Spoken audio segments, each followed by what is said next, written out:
I've been born and raised in Paris for 31 years, and the city is basically turning into a shithole. And also, Oh like, dear. the lifestyle.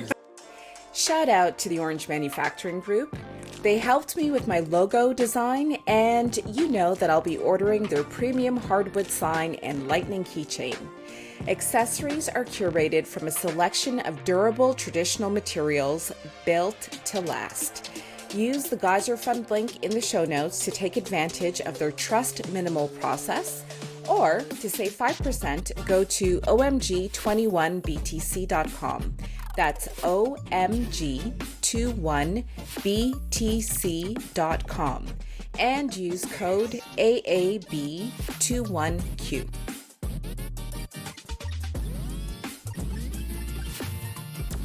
I try to ski a couple hours a day, but given the amount of work we have at Bull Bitcoin, it's not always easy to find the time. So yeah, but I try to rise really early in the morning to do some work, then go skiing a couple of hours, and then meetings and stuff like that. But yeah, it's way better than working from Paris, where I live usually. Oh yeah, okay. It sounds like you're living a dream, like a Bitcoin dream, to be Well, able to stay in the mountains, be outside, not touching grass but touching snow, of course, and working full time in Bitcoin. That's very aspirational. definitely. I've been born and raised in Paris for 31 years, and the city is basically turning into a shithole. And also, Oh like, dear. the lifestyle there. The lifestyle there is nice, but it's mostly like restaurants, bar, restaurants, bar, restaurants, bar. So it's not that healthy. And so I figured that now with the job at Bull, I can work from anywhere in the world. Actually, not. I have to stay in France because of regulations and stuff like that, but anywhere in Of France. course. So I decided I will work from the mountains in the winter and from the Côte d'Azur in the summer. And so far, it's way better. So I have to say that as someone who can you worked for it, okay? So I'm not saying you're lucky. You deserve it. You worked for it. But as someone who can work in the mountains and go skiing in the winter and then Côte d'Azur in the summer, it's kind of hard to hear that, like, from your perspective, that Paris is a shithole, for example. You know what I mean? Like, you seem like you're speaking from a very privileged place. Well, of course. Yeah. Most people couldn't do that. I'm really fortunate because, first of all, like my father has a chalet here. It's not something fancy, but still, it's good. Yeah. And also, he lives in the south of France. So I have a place to stay. I don't have to rent something and stuff like that. And also, I mean, like, when I say Paris is a shithole, it's relatively speaking. Because when I was younger, it was like way better, especially in terms of social relationships, Yeah. public infrastructures, and stuff like that. It's still a magnificent city, but Yeah. it's a bit like New York or London, or it's they are great cities, but the lifestyle is degrading. And Yeah. Something's now, happening. since we normalized remote work, uh, I mean, like, I think many people are second guessing the idea of living like 20 years in a city, even raising a family there and stuff like that. Yeah, I can relate. So, Where do you Théo, live, I by the way? mean, pardon? Where do you live, by the way? In Switzerland, in Geneva. Oh, nice. And I too moved to a small village space. And we were so lucky because we bought this place 2 years before COVID. Like, long story short, I waited until I was fully grown and mature before getting married. My husband did the same. We got married. We bought this place on paper, got married, renovated. I got pregnant like a month after renovations ended. So 2019 and no, end of 2018. And then we moved in, whatever, pregnant, gave birth, boom, COVID. So I was so happy to be in the country where we still went outside, like we still lived our lives. So I totally relate to you. And also, I mean, at the beginning at least, the restrictions in Switzerland were less harsh than in other places in Europe. I most actually definitely. went to Lausanne in 2020 to flee the whole like lockdown nonsense. Then I came back because the Swiss were bored or something like that, and they decided to do the same crap than the Germans and the French. But in my experience, it was a bit better. And yeah, Switzerland is beautiful. Yeah, it is gorgeous. I'm lucky. I'm very lucky. I worked for it too, but I'm very lucky. So, can you introduce yourself to the audience? Oh, Lord. Just everyone. And when you see my hair, I had yoga. I totally messed up on the time. I didn't even have time to like fully do my hair properly. This is the wild Saida. Mountain Saida to match your scraggly beard. See that? I thought of you. But can you introduce yourself to everyone? Yeah, so I'm Theo Mogenet.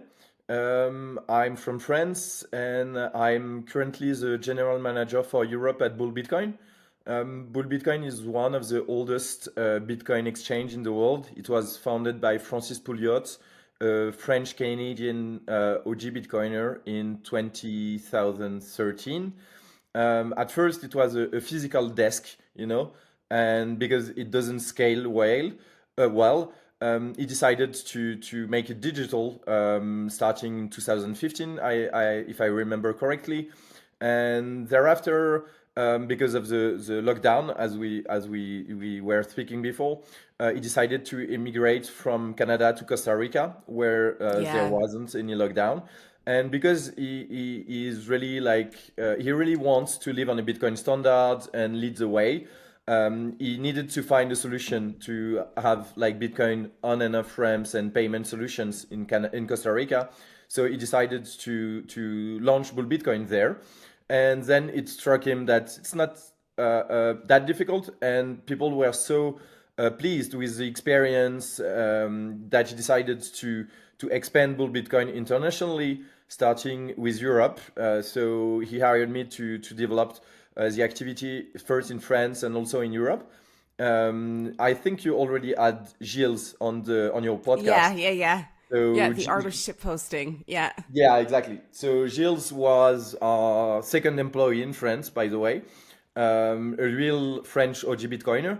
And now we are four in France. And yeah, we are quickly expanding also in South America. But it takes time because, Yeah. regulations and stuff like that. And to maybe give a bit more background about myself, originally, I was working data science after opting out of business school, and that's how I serendipitously discovered Bitcoin. At first, I didn't understand it quite well, and I was more like geared toward Ethereum and blockchain and all this bullshit. Crypto. And it was like 2016, the Ethereum ICO just was at the time, and you had just after you had the ICO craze, and because I was one of the few person in France that was able to explain what it was about. I had a lot of job opportunities. That's why Oh, I nice. decided to opt out of business school. Also because I was bored as hell, and I went to business school. I know. and so during the 2018 bear market, I took some time to try to understand better like finance and economics because I didn't have any formal training. I'm in market finance. I studied like corporate finance in business school. But I wasn't able to understand what's an exchange, an order book, a market, a derivative contract, and stuff like that. And that's how I stumbled upon like Austrian economics, which automatically clicked with me. And so I like basically had a kind of brain virus about like Austrian economics, history of finance, and stuff like that. So I decided to learn about everything I could find on the subject. And afterwards, I started giving like free learning lessons, teaching in business schools and stuff like that about Austrian economics and Bitcoin. And that's how I came upon some opportunities to work for Bitcoin companies, first as a freelancer.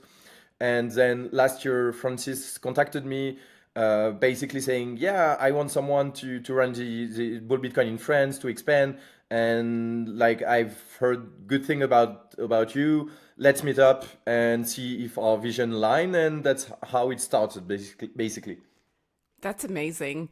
So, like I sent you an outline beforehand so that the conversation has some sort of structure because there's so many things that I want to ask you like personally with respect to Paris because I love Paris. Quatrième arrondissement, the fourth district, Le Marais, is the place where I just love to chill and just, escape. But I cannot be too selfish with this conversation. And the biggest question I have is, well, it's a two-parter. What's going on in Europe? And from my, I guess, ignorant perspective, I find it strange to actually open an exchange in the European market because I don't understand the full scope of what's happening. So I would like you to just tell everyone what's happening in Europe with respect to Bitcoin, with respect to, make Europe great again, and then how bull Bitcoin sort of comes into this scenario. Yeah. So it's like what happens to Europe. I could rant about this for like maybe 3 hours. So to give you like the my take on what's the main problem in Europe is that we decided to abandon our culture and our roots. Basically, Europe was a place where liberty was constituted in the political arena. We created all the liberal institutions like separation of powers, checks and balance, the rule of law, and stuff like that. And for many reasons, after both World War, we decided that now the role of politics was to protect people, to ensure happiness and stuff like that, instead of the root mission that was allowing liberty in a peaceful society. And I think that's the core problem with everything that is happening in Europe. But if we take a more granular view, of course, the European Union is a big mess because basically it stripped many countries of their ability to just create laws that are adapted to their local reality. Now we are basically governed by an elected official in Brussels that never worked a day in their life. So that's not a surprise that we have like this kind of silly stuff like bottle where you cannot touch the cap, but we don't have correct roads, we don't have good infrastructures and stuff like that. With the European Union also came the euro and the European Central Bank, which by manipulating interest rates for years and also by blocking exchange rates between countries that have different productivity. If you take, for example, Germany, less taxes, less civil servants than in France. But so if you produce something in Germany, of course, as an entrepreneur, you will have less overhead. But usually, how that's adjusted was that we had the franc and the Deutschmark, and Yeah. because the And the French Italian people like lira. to have more public services and stuff like that, the franc was usually devalued against the Deutschmark, which is a good thing because it means that entrepreneurs are more competitive when they export French products abroad, and that way the economy adjusts. So what I try to explain to people in economics is that the free markets and free prices are the most important thing in economics because it's the only way we can rationally organize without central authorities. But the DNA of the European Union is exactly anathema to that. It's the very idea that markets are dangerous, that they fail, that we should intervene Yeah. in everything to try to steer people's life toward the idea that we have of what is good. And so, yeah, that would be like the big level overview. And so, for European, it means that we are getting poorer, that we don't have many savings because it's a losing proposition to save in euro. Because we don't have savings, we cannot do real investments. So we have crumbling roads. We don't have many competitive big firms. We don't have even like that many skilled worker, what in economics we call human capital, because we pay for their training, but thereafter They leave. they leave to America or to Asia because there they have better working condition, more exciting stuff to do, better wages and stuff like that. So Hmm. we are basically committing suicide um, for sheer ideological reason in my mind. And I think that, as many other Bitcoiners pointed out in the past, Bitcoin has this capacity to um, limit the ability of bureaucrats and governments to meddle with people's lives and the economy. So for me, it's a tremendous opportunity to restore Europe towards its greatness, because it will make us come back to our roots. This idea of a free, thriving society led by free individuals with creativity, exchange of ideas, entrepreneurship, even the mood, for example, everyone as we speak, we just had Trump came into office yesterday, and everybody in the US, I mean, not everybody, but many people are excited. They look towards a brighter future. And in Europe, we're like, okay, these people are fascist. We need to ban Twitter. We need to ban Elon Musk. We need to seize his assets. I mean, like, it's really telling. Like, we are afraid of everything. And with this kind of Yeah. mindset, you cannot do anything of greatness. It's so I studied in France for 1 year, and this is way before I knew about Bitcoin and stuff. And I told the story to Abel Rabren. Oh, yeah, I know I him think, yeah, quite well. yeah. And I remember, so I was an exchange student, and it was my first time in Europe, my first time like taking a long haul flight, first all the way around. And of course, I went in with my very Canadian, and I would say that I'm more conservative when it comes to money than I am liberal. I think I've always been that way. But I had everything planned. I knew my monthly budget. I like everything was just like down to the finest detail. And so I get to the administrative office for my student housing. And I'm still very shy with respect to speaking in French. I don't know if it's masculine or feminine, the right conjugation. So I'm very mindful about what I'm saying. And the person who was working there was like, Madame, you're entitled to CAF. Vous avez le droit à la CAF. And I'm like, okay, well, what is that? I don't know. This is not my society. And so she's like, every month you get reimbursed because you pay taxes and it's your right. And she went off into this big tirade. And I said to her, I'm an exchange student. This is my first time here. I've never paid taxes. My parents are not from here. They haven't paid taxes. And she literally, because there were other people around and I was so like embarrassed, she literally said to me, if I didn't sign the paper to get refunded from the state, then I wouldn't have my keys to student housing. And I was like, how could this be sustainable? Like, I'm one individual who is here. I'm not a refugee. I'm not trying to immigrate here. I'm just here to learn because I'd studied French and I need to know, what the society is all about. And I'm being forced to take this. You multiply me by, I don't know, maybe 1 million people. How does the state actually pay for everything? Like, where does this money come from? From nowhere. It's printed.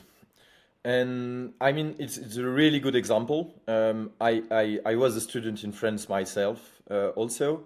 I had rights to this subsidy too. Maybe for the audience, to give you an idea, it depends on where you live, in which city, which region, and stuff like that. But first, it doesn't depend on your parent income. I come from a quite wealthy family, so I really didn't need it. I don't need that to find a student housing.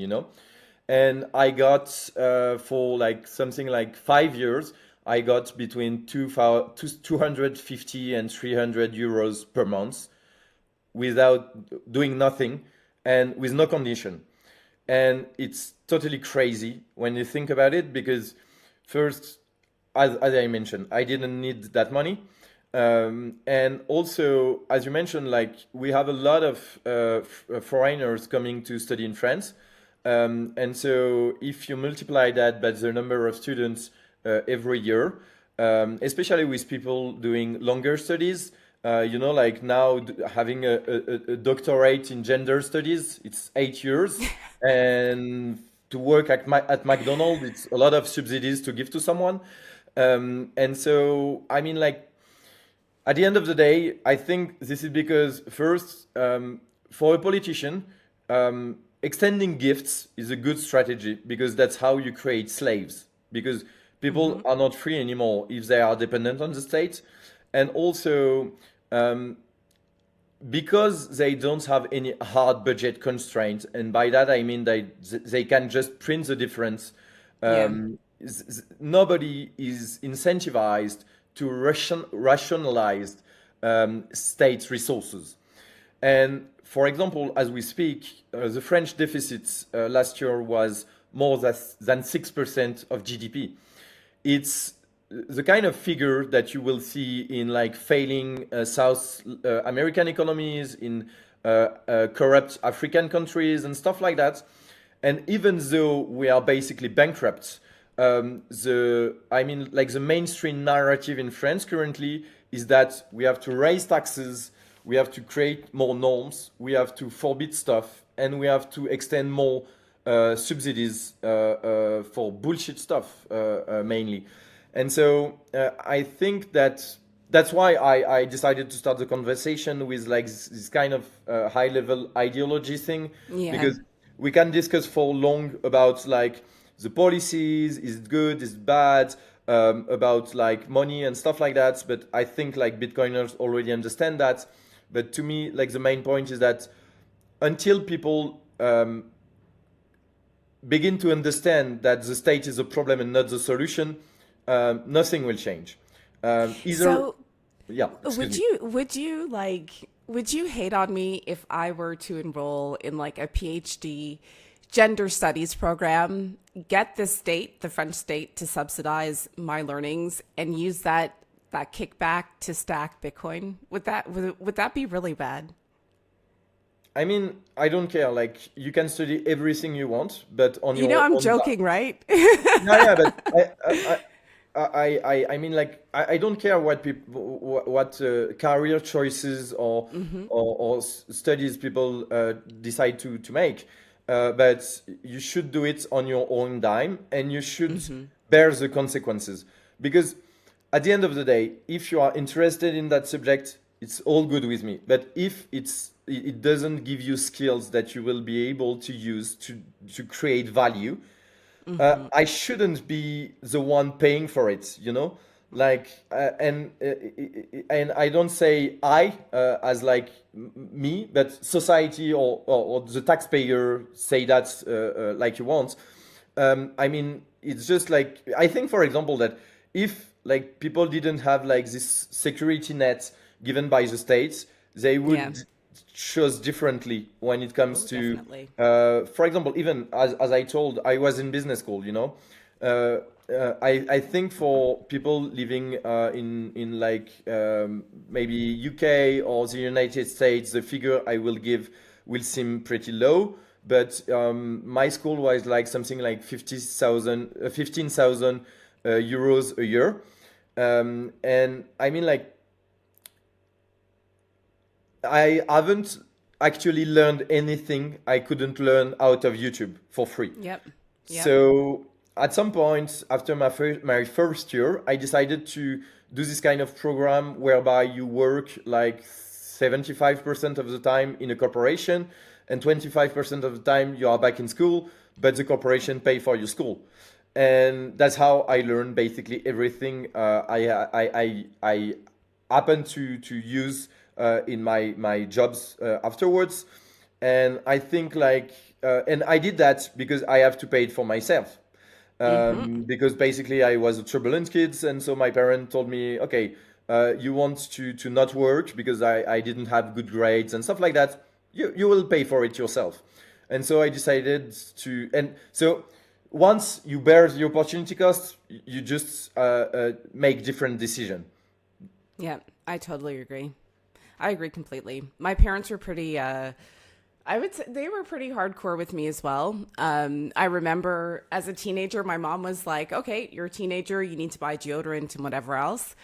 Find a way to make the money to pay for that stuff by yourself because I'm not going to pay for that anymore. So, from a very young age, and my parents were all about saving, and I would say, like, culturally quite liberal, quite open to different things, but when it came to money, quite conservative. And they really instilled in me the importance of saving and working and earning and stuff like that. And then later on, when my savings, amounted to nothing, especially moving from Canada to Switzerland, I was like, oh, okay, there's another component. There's savings, but what do you save in? So you mentioned how you met Francis. He reached out to you.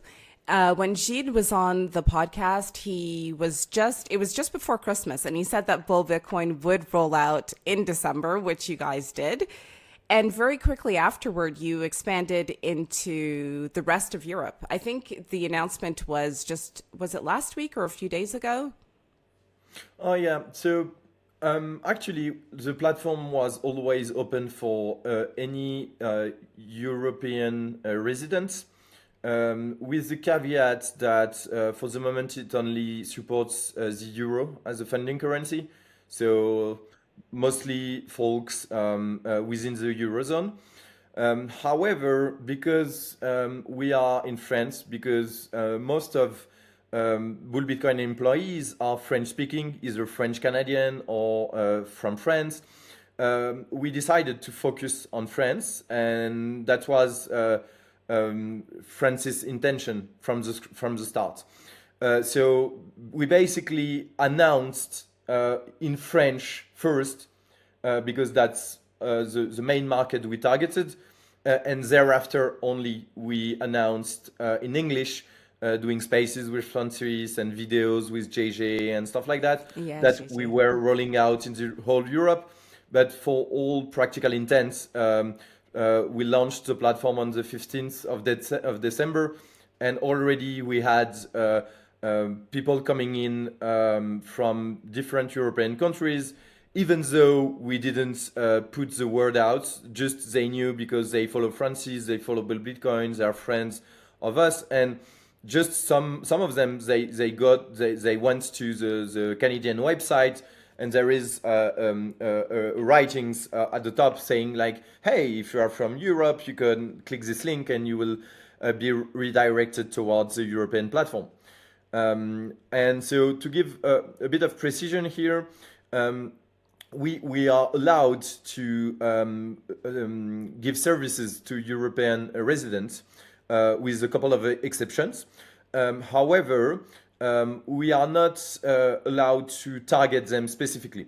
That's how the European law is made. It's kind of silly. So if someone from Spain, for example, comes to us, that's okay. But if, for example, I go to an Italian conference and I say, ragazzi, è un'organizzazione criminale, let's buy some Bitcoin, I can be in trouble, you know? So it's what they call reverse solicitation. But that means that if you are in Europe, you can try the platform, test it out, and if you like it, use it. Oh, okay. So you gave a high level overview of what's happening in Europe, like why there's a lot of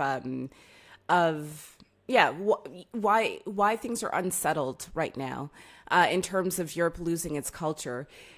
Can you explain sort of more tangibly what that means? Because there's the MiCA law that came into effect, I think was December 31st. There's this, I wrote her name down, Sarah Nafo. I think she's a deputy or something who went to meet Michael Saylor. Like it's, without following closely, it seems that there are sort of like mixed messages floating around. What is that about? So First, about MiCA. So, in Europe, we have this idea that in order for an industry to exist, we need a regulation first. Whereas in Anglo-Saxon countries, in countries from the Commonwealth, because they have a different legal tradition, whereby the law comes from the common law, like practice Yeah. on the ground, from Yep. jurisprudence and stuff like that. In the European continent, the legal tradition is what we call positive law, which is the idea that the law stem from the government, and it's just because the government is representing the people. And so we are always really proud of ourselves to regulate something even before it exists. So we don't have any major Bitcoin companies in Europe, with some exception. But most of them, like for example Trezor or Brains or stuff like that, they existed before there was any industry. There was no regulation back in the days, and that's how they managed to develop. But since we regulated, we never had any like big company emerge. For example, most of crypto exchanges have been bought by American companies at this point. And so that's basically because the cost of doing business in Europe is totally crazy because of regulations. Yeah. And I mean, like, it comes down to what we said in introduction. It's a cultural thing whereby we think that liberty is dangerous. So we have to create a kind of legal framework and then try to fit reality into it. But that's not how economic reality works. Basically, you have to try stuff out. Bad Yeah. ideas and bad execution will be rooted out through the bankruptcy mechanism. Idle capital will be relocated to good entrepreneurs that create good products that are valued on the market for the value they bring and that willing customers are paying for. And in Europe, nowadays, it's more a game of having licenses, because that way you will be able to raise a lot of money, because you can say to venture capitalists, hey guys, I have a moat, nobody can compete with me, so Yeah. I can Yep. treat my client like crap and have shitty products, and I will still make money for you. Or you can just beg for money, beg the state for money, because we have so many. You spoke about like student housing, but it's the same for corporation. We have so many kind of tax advantages, subsidies, and stuff like that. So if you hire more women, or if you plant a tree in your yard, you will get like $500,000 from the European Union. Like, for example, I was in Corsica, a small island in the south of France, I love last summer, Corsica. and Yeah. I met shepherds that have, on paper, 10,000 llama. How do you say llama in English? Let me find out. Llamas. Yeah, yeah, yeah. The spitting animal.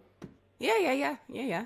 Obviously, there is no llama in Corsica, but Well, yeah, I was gonna say, yeah, that's i- weird. if you declare, you get like, I don't know, like $100 per llama from the European Union. Nobody will check. So you just file the form and get your money. And I mean, the cultural problem with this is that you disincentivize work, value creation, and risk. So that's not a surprise then that we see Europe kind of collapsing. Now, getting back to new wind blowing, you mentioned, for example, Sarah Knafo, who is European deputy from France, and also the lead figure of a kind of right-wing French political party that was created by a French intellectual called Éric Zemmour, Oh, who yeah, yeah, is yeah. who is often associated with debates around immigration and stuff like that. And basically, what happened is that it's my personal interpretation, of course, but since Millet, something Ah, changed. yeah. Afuera. Yeah, yeah, yeah. Yeah. I mean, like, since like Thatcher and Reagan, it was the first time in a prominent country. I mean, a country with large developed economy. I mean, Argentina suffered a lot from hyperinflation, socialism, and stuff like that. But it's still like in the G20 and stuff like that, you know. And so it's the first time that we had an elected politician saying the state is a problem, not the solution, and that got elected for it. There is a lot of reason for that, but I think it gave ideas to many politicians across the world. We saw that, of course, in the US. I mean, the first Trump campaign was really different from this one. The team was really different. More libertarian-minded people, more business-minded people, Yeah. less conservative, I would say. Um, and in Europe, we also saw the ripple effects of Millet and his aphorism, as we say in France. And I think that Sarah Knafo is the perfect exemplification of that. Basically, her partner, Eric Zemmour, is a statist. I've listened to him for basically 20 years because he's one of the prominent intellectuals in our country. And he has good analysis, but he doesn't understand anything in economics. So he's always advocating for more state intervention. Yeah. So the French political discourse in France is one guy saying, we need to spend money, we don't have to do A. And the other guy saying, no, we need to spend money, we don't have to do B. So in France, the political arena is like 50 shades of socialism. At one end, you have like communists, and at the other end, you have like conservative statists, I would say. Hmm. And so Eric Zemmour and Reconquête, his political party, are in this camp, historically speaking. And funnily enough, since I would say a year ago, he started to get really liberal, like saying we need to cut spending, we need to allow entrepreneurs to create, to work, we need to defend the ability, the competitiveness of European, of French companies by getting rid of our norms. We need to get rid of many civil servants. And he's an old guy, you know, like I think he must be something like 65. Hmm. And Sarah Knafo is basically my age, I think, like maybe 35, something like that. And if I remember correctly, what I read, she already was into Bitcoin. Like she bought Oh, some. okay. I don't think she's like a real Bitcoiner in the sense like having her own node and doing Okay. transaction over Lightning, you know. But I think she bought some, made money out of it. So she was already like interested in this, and because she's younger, she's able to read English, you know, which in France is doesn't exist in the political arena. France is really particular in the sense that French intellectuals and political leaders live in a bubble called Yeah. France. They Yeah. don't look outward, and it can be explained because France is a civilization in itself. Yeah. There is no French people, you know. It's just like a lot of different folks that we aggregated through military might. Um, and so it worked for us, working like that for centuries. But now it cannot work like that. Of course, everything is connected. You have to read English. You have to listen English. You Yeah. have to check what happens in other countries. You have to listen to other political discourse in other countries and Yep. stuff like that. And there is a new generation that basically is doing that. Sarah Knafo is just one example, and I think we will see more about this. To be honest, I don't know how Bitcoiner, how I don't know if she's sincere in her message. I was quite pleased with her address at the European Parliament because it showcased quite a good understanding of what Bitcoin is, not a mere financial asset, but Yeah. a tool for freedom and empowerment. And that's a good thing. Like it's way better if you compare, for example, Trump's speak in Nashville, Oh, where I think the he connection ended is by. just, it's not lost, but Oh, it's probably delayed. can you still hear me? Yeah, I can hear you now. Yeah, excuse me. So she demonstrated that she made her homework, but I'm always quite suspicious and wary of politicians because they have Because they're incentives. politicians. Exactly, yeah. And I don't think like there is any like I don't think like political incentives are compatible with Bitcoin because at the end of the day, separating money from states means taking power out of the hands of politicians, and of course they don't want that. So I will just like at the moment I wouldn't praise Sarak Nafo at this point, Hmm. but I'm quite curious, and I think it will be interesting to see how it develops. And even personally, I would like to have the opportunity to drill her myself, to see if this kind of Did you say to drill her myself? yeah, maybe it's not the right I understand.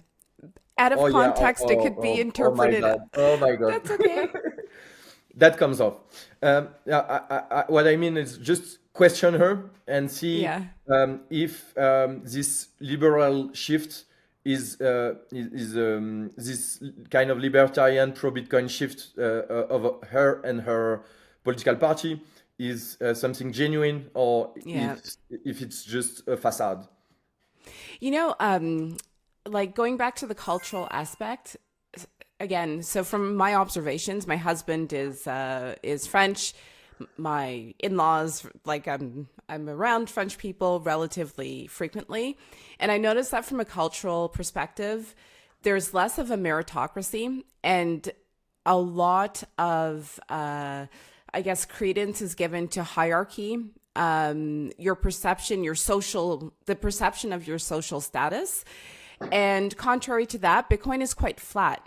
You know, like there's no hierarchy in that sense. And so sometimes I wonder how or if that cultural sort of way of seeing the world is gets in the way for politicians, especially because they aspire for power, but even for regular people, I wonder if that gets in the way of understanding how Bitcoin works.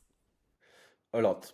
So it's really interesting that you said that because it's something I often talk about. There are basically three countries in the world where the states existed before the nation. By that I mean that these three countries are France, China, and Israel.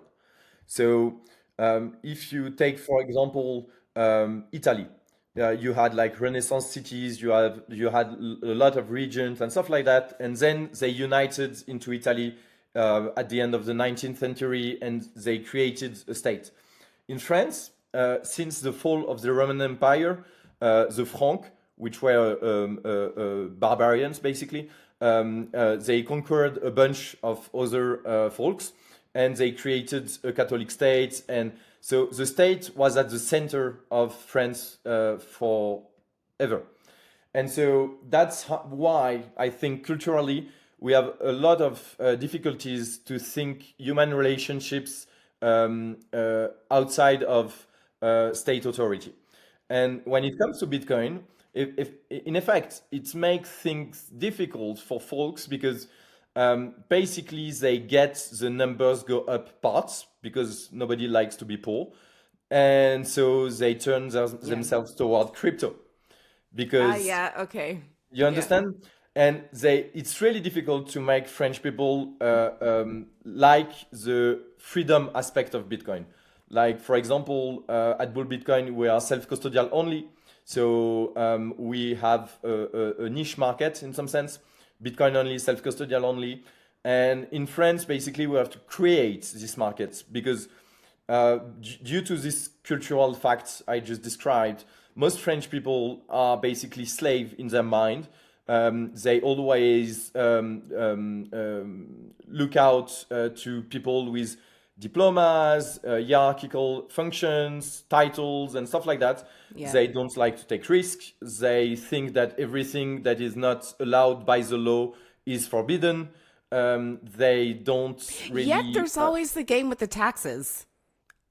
The French paradox, everything outside the law is forbidden. However, when it comes to taxes, I mean, every single French person I know obeys the law and pays their taxes. But from what I understand, there's always a little, like different things you can do to minimize the taxes you pay. Yeah, but that's not breaking the law, or it's not an act of revolt. I mean, it's just like we have so many laws that are piled up Yeah. on top of each other that you have all this fiscal niche everywhere in France. And so most French people, they spend a crazy amount of time trying to optimize their taxes. And I mean, it's a good strategy because basically we have really low wages. We are not well paid in France because the state takes basically between 40 and 80% of what you earn if you count broadly all sorts of taxes and levies and stuff like that. And so you will be able to make more money by optimizing fiscally than by working more or by investing or stuff like that. And that's also a problem because, for example, most French people, when they come to bull Bitcoin, they ask questions that for us Bitcoiners are really funny. Like, do I need to declare my account? Do you give the transaction to the state automatically? How I pay my taxes on this $10 meal that I paid in Lightning the other day? And sometimes we are flabbergasted by that because, like, I mean, it's like it's a mindset. They are so eager to be like in compliance that they don't they seem to be incapable of thinking in terms of like cost benefits, like I mean, you will, for example, if it takes you 1 hour to declare a $10 transaction on which you will pay $2 in taxes, and if you get caught you will be asked to pay maybe $3. The first thing is that fiscal authorities, they don't care. They won't Yeah. get out for Yeah. you. They won't. They think in terms of cost benefits. Like they steer resources where they can make money, and that's not by taxing like little plebs that stacks $20, €20 a week. Also, they cannot think morally. Like they want to be in compliance with the law, but they don't know how to think about it in terms of ethics or morals or stuff like that. And that's why for a libertarian or a minarchist like myself, it can be really you can be in France, you can be uneasy at times because you look at the herd and you know that if tomorrow there is a law, an awful law that is passed, they will comply. And I mean, like I studied a lot of like political science and history back in school, and to me, totalitarianism always come from this kind of um, obedience from the masses. Because at the end of the day, if you look, for example, like USSR or fascism in Italy or Nazism in Germany, it was like maybe 1 to 5% of the population that were like high civil servants, bureaucrats, and that were like really like party members, convinced about what they were doing. But it took whole society because 80% of the people were not able to resist, to fight, even in their own mind. They were Yeah. conditioned into obedience. Do you know like the Milgram experiment? Uh, do you know The? what it is? The Milgram experiment.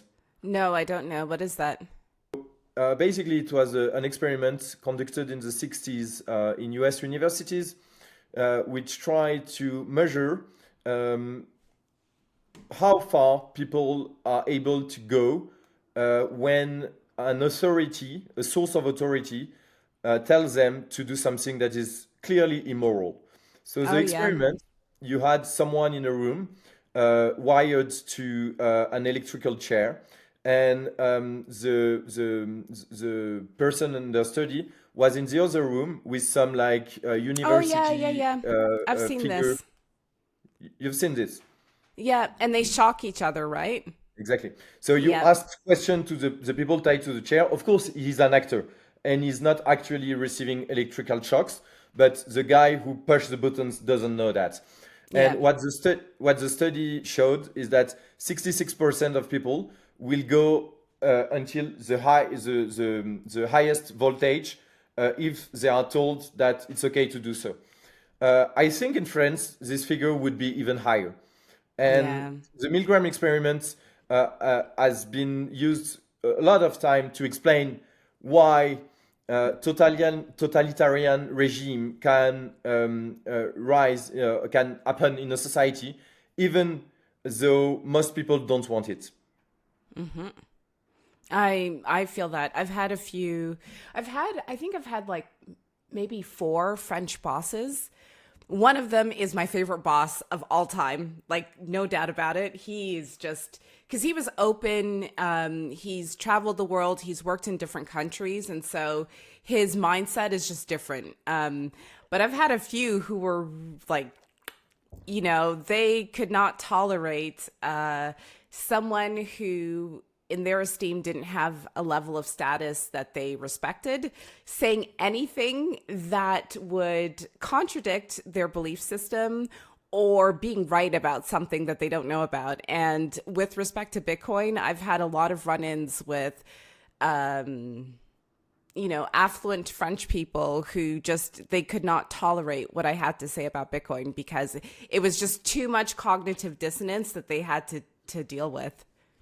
Yeah, yeah, I totally feel you. You know, like I opted out from one of the best school in France to do a self-taught career into this crazy thing called Yeah. Bitcoin. Imagine the reaction from my friends, family, and stuff like that. They Yeah. were all saying like, yeah, he's throwing his life away. He won't have any diplomas. Yeah, guys, Yeah, I don't have yeah. any diplomas, but I love my job and And you're I doing learned well. some Yeah. skills on the ground. And actually, if you want to work for a real company, create real products, and do real stuff, I mean, by opposition to pushing paper all day. That's what an entrepreneur like Francis will value. We don't care about diplomas at Bull Bitcoin. We never asked any candidate if he has diplomas, unless it's something like mandatory by some regulation or some stupid thing like that. We only matter the only thing that matter, and I think that's true broadly speaking in Bitcoin. It's the proof of work. It's the skills. Show me your code. Show me your articles. Show me your ability to speak and explain complex stuff. Show me your ability to service customer, to do good customer support, to close deals and stuff like that. The rest we don't care. It's so refreshing. And so, for your French customers and your expanding European customers, what can they expect from you and from Bull Bitcoin? So our motto is engineering sovereignty. So what we try to do is to create products that will give people an experience using Bitcoin that is almost the same as the one you would get through custodial centralized services, but without compromising on Bitcoin core values. And it's easier said than done because it's always easier to do something that is custodial, centralized. It will scale faster, it will be cheaper, it will be more secure in the mind of the user because there is always someone that they can call to get a new password, to restore access to their funds, to do anything basically. And so Francis' vision, which I find really refreshing, is saying no, if we want Bitcoin to succeed, we need people to use Bitcoin directly. And that means interacting with the network and custodying your own funds. And that means basically holding your keys and spending Bitcoin. And so that's why we try to create non-custodial tools that will allow you to easily and securely and cheaply basically stack and spend. So our main product is a platform. It's a Bitcoin only self-custodial platform. In this platform, you can basically it works with SEPA, so it works with any European bank account. And in Europe, we have this thing called instant SEPA, which is kind of good. I mean, for something created by bureaucrats, it's basically instant wires. And so that, for example, in conjunction with Lightning, allows you to stack sats in under 1 minute. So it's a really Oh, cool nice. experience. For example, you send an instant SEPA wire, 30 seconds afterwards, you will see your funds added to your Bull Bitcoin balance. Then you click the button buy Bitcoin, you choose the amount, you scan your QR code from your self-custodial Lightning wallet, either our own wallet or Phoenix or Blue Wallet. There are a lot of good options on the market at the moment. And then you will see your Bitcoin popping up on your self-custodial Lightning wallet because it's lightning fast. Of course, we also have Bitcoin on chain. So the way it works is that when you want to buy Bitcoin, for example, you first have to have fund into your account. Then you will choose the amount you want to buy. We will give you a price, and this price is locked. And this is we are the only one to do that, meaning that Okay. when you buy sats from us, you know exactly how many sats you will have. There is no uncertainty about that. First, because we pay for transaction fees ourselves, and second, because we lock the price when the transaction is hitting the mempool. As soon as it appears on the Oh, mempool, okay. the price is locked. And of course, we will only deliver sats to your address once the transaction is confirmed. Deliver euros because in this instance, it's a sell transaction, of course. We will only send euros into your account once the transaction is confirmed for obvious security reasons. We don't want to be double spent. And so that's kind of cool because you know exactly how much you will get. Also, we have a kind of different fee structure in the sense that we don't take any commission or fees. We only have a spread on the index price of Bitcoin. So let's say, for example, that right now Bitcoin is currently trading at 100,000 euros on Coinbase, for example. At Bull Bitcoin, you will maybe like buy at 101,000 and you will sell at 99,000. And so that's how we make money. But it has the benefit of being fully transparent because many of Yeah. our competitors, they will say, okay, we take 1% transaction fees. But I urge you to look at what is the price of Bitcoin that you paid, because most of the time there is an hidden spread, and so in effect you pay more than 1%. Um, Also, so we have Lightning integrated, as I mentioned, like you can buy and sell with LN invoice, LN URL, LN address. And also we have what I find to be an awesome feature if you are a Bitcoiner and I mean a liberty-minded individual. It's a feature that allows you to pay any bank account directly by spending Bitcoin. So basically, you will just Oh. put the bank account of the person you want to pay in the platform as a beneficiary, and then you will put an amount. Let's say I want to send you 100 euros. Then I will choose the network I will use, so either on chain or Lightning. Let's say Lightning, for example, it will generate an invoice. I pay the invoice, and then we will use our own bank account to pay the person on your behalf. And in effect, this means that you can now live without a bank account. You can pay your landlord, you can pay your bills, you can even pay your taxes that way. And that's quite useful first because a lot of people don't have bank accounts yet. Um, and also because, I mean, if you can spend your life without ever talking to a banker, it will improve your quality of life from a lot. And so we often say that our mission is to unbank the banked, and that's Yeah. this kind of feature that allow you to do that. And also, of course, we have all the classic features that you will have on a Bitcoin platform, like auto buy, DCA, and stuff like that. at the moment, as we released the platform a month ago, some of this is still like to be shipped. Yeah, of Like course. DCA, I think will be available once this airs, or maybe shortly afterwards. And also, we have a lot of new features that will come that I think are really interesting. For example, Francis, something like 2 weeks ago, did the first ever pay join transaction. So Oh, nice. a pay join transaction basically is a transaction whereby both the person that sends Bitcoin and the person that receives Bitcoin will contribute UTXOs to the structure of the transaction. And this means that no outside observers can know uh, how many sats were sent by who to whom. It Also, enhances privacy. Yeah. tremendously.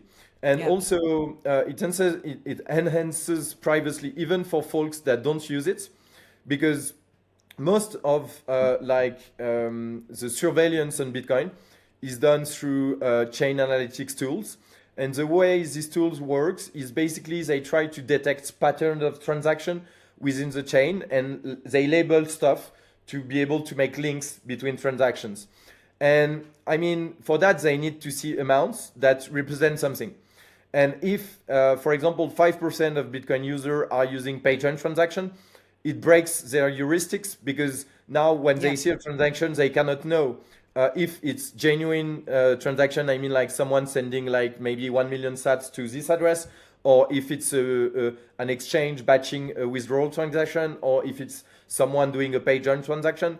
So it's a good way to fuck with their tools, even if you don't use it directly. And so our Francis' vision with that is that at some point we want any all transaction in and out of the platform and in and out of the Bitcoin wallets to be a pay-join transaction. And also, one of the cool perks of this is that we will be able, with the Bull Bitcoin wallets, to automatically consolidate UTXOs every time someone spends, even Oh, without the nice. user knowing about it. Because basically, because you are reshuffling your UTXOs, you can like take the opportunity to consolidate at the same time. And because you have this added privacy, this kind of consolidation won't like leak, for example, docs exchange, or leak Yep. information that are attached to previously used or flagged UTXOs. And so, yeah, maybe one last thing about like the Bull Bitcoin wallet. At the moment, it's not available on iOS. I know a lot of people are waiting for that. It's coming. And also, this product, which I think is a good example of Francis' vision, basically is a self-custodial wallet, both a Bitcoin wallet and a liquid wallet. And the rationale for that is that we also created something called atomic swaps. So basically, it allows you to exchange Bitcoin on chain or Lightning liquidity through Liquid, but without having to trust a third party. And basically, in effect, this means that with the Bitcoin wallet, you are able to send and receive from Lightning in a self-custodial manner, but without having to lock liquidity in Lightning channels, and without the challenge of managing liquidity on your own smartphone. You don't need to have a fully connected node running all the time on your smartphone and stuff like that.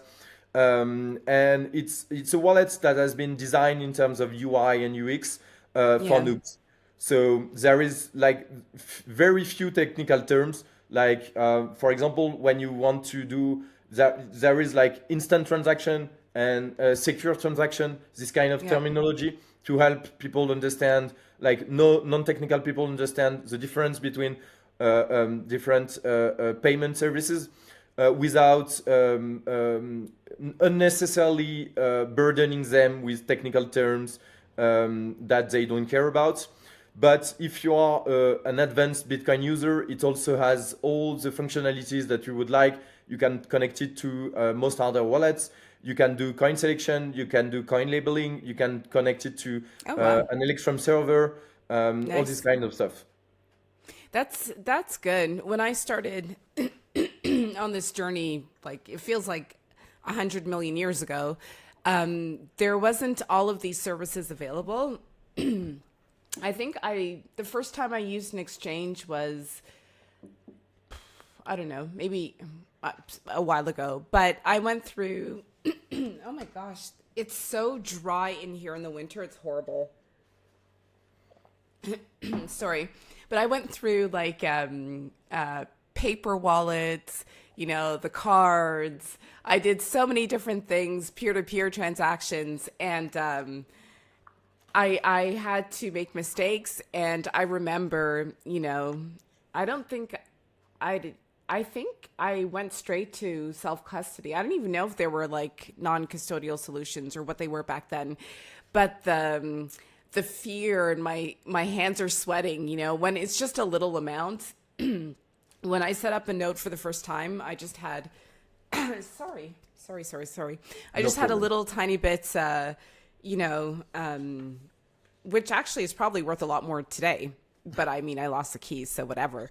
But I remember just sweating and feeling nervous. And then as the value increased, just feeling very nervous and going through that process without, not having anyone to hold my hand or one website or one exchange that's filled with a lot of resources. So it's really good that you have that stuff for people, for new people, because, not everyone has time to sit down and learn and go through like online courses and read and make mistakes and stuff. So it's good to have everything streamlined together.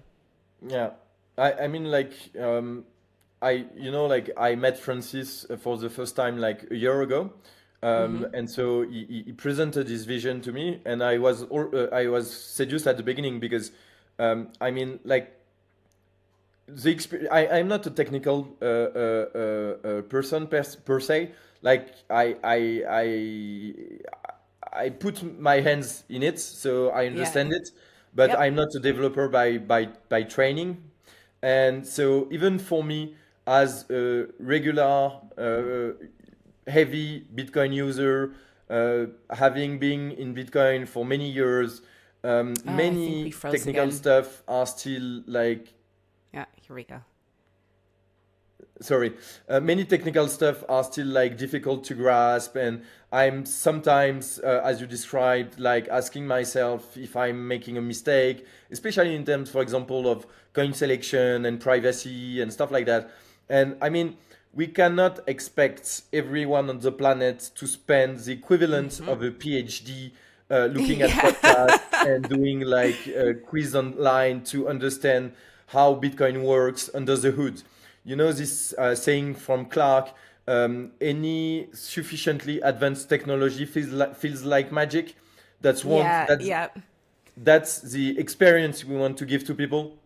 And for example, this makes me think of a new product that we will put on the market in the coming month, I think, which is a solution for backup. So the exact problem that you mentioned and that you experience yourself. So basically, the idea is to create a secure and provable encrypted backup that is distributed among many pieces of infrastructure, um, thus making that you can basically onboard someone, create a wallet for them without having to do the whole let's sit down and write the words and I will explain to Yeah. you what's a private key, what's a public key, and you will have to store them in a safe place, but not too safe because you will forget about it, which you lose most people at this point. And Yeah. Well, the whole concept of public private key, especially like within the context of this conversation and your customers in France, that in itself is a far cry from a traditional banking system where you sit down and you speak to your banker and you entrust your banker to make choices for you. That I think is a source of anxiety because if you mentioned your parents said to you, you need to figure your life out. My parents were similar to me. We weren't coddled. So facing, holding your private keys is not as scary as for someone who has been taken care of by the system, by their families, their whole entire lives. yeah, exactly. And I mean also in terms of like orange pilling people, um, if you can meet someone in the bar and make him download a self-custodial wallet, click a button, and have a backup that he can recover through the kind of mechanism he's used to, like email recoveries and stuff like that, and the guy can lost his phone during the night, and he will still have the sats that you send him. And when the guy is trying to pay, he scan a QR code, click a button, instant payment. When he wants to stack, secure payment, secure stack, call it how you want. Like often in Bitcoin, like products are created by really technical people, and I Yeah. think they underestimate how UX is important. It's Yeah. everything. Like Yeah, I I agree. often see conversation where like some Bitcoin entrepreneurs or some Bitcoin developers are like, my product is awesome, but nobody is using it. Maybe Yeah. it's because your product is not awesome. It's not Yeah. because nobody cares if you are using like the best cutting edge tech that like 10 developers in the world are talking about. What matters at the end of the day is how it feels in the hands of the customers and Hmm. what the experience that you get out of it. And that's why I think it's a tremendous mission that Francis Yeah. give to Bull Bitcoin and to ourselves to try to make Bitcoin as easy to use as a bank account, but still being Bitcoin in itself. And by that, I mean like something that is self-custodial, that will allow you to have a true sovereignty over your financials. Yeah. Customer centricity. Well, that's excellent. So, can you let everyone know where they can find you and where they can find Bull Bitcoin and Francis and Gilles and GG and the whole team? So you can find me on Twitter at Theo Mogenet, Theomognet in attached. Theo, as we would pronounce with an English Yeah, or an exactly. Yeah, Anglophone Theo. accent, Theo. And you can also follow Bull Bitcoin's account. So it's at Bull Bitcoin underscore for the global account. Or if you are French speaking, you can follow at Bull Bitcoin FR. Of course, I invite you to try the platform out. So it's app.bullbitcoin.com. And what else? And also, yeah, you can follow Francis, always has interesting takes about Bitcoin, Yeah. at Francis Pouliot underscore, I think. And also Gilles, who you already had on your show, and GG. So he's the guy doing our videos. He's our marketing director, communication director, our meme lord. Really funny guy, really He's interesting good at ship guy. posting too. Apparently, he said Yeah, that he's like the master ship poster. So, he really is. And so his personal account is at GGLSMR4,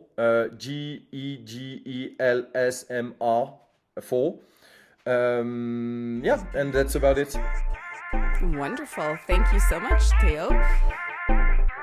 Keys. Yeah. My like quite. My like who? Yeah.